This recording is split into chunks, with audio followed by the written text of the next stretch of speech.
Detik-detik penghancuran howitzer derek 152 mm 2A65 MS Tabi Ukraina oleh dua amunisi lancet yang berkeliaran di salah satu wilayah tempur. Rekamannya ramai beredar di media sosial Telegram pada Senin 2 Desember 2024. Seperti hari-hari biasanya, pasukan Rusia bekerja mendeteksi keberadaan personil dan peralatan militer musuhnya.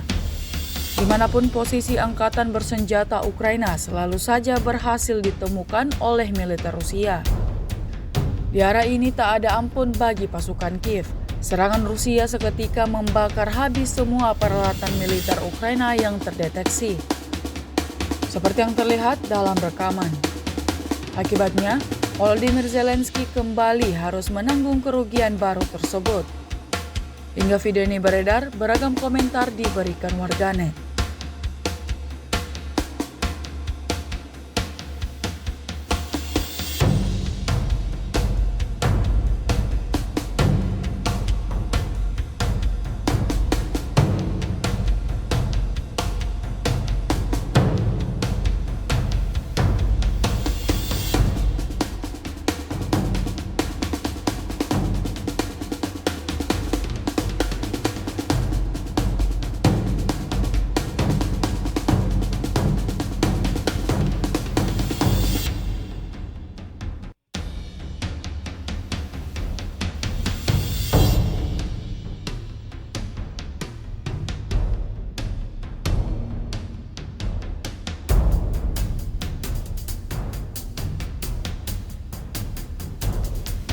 Download Tribun X sekarang, menghadirkan lokal menjadi Indonesia.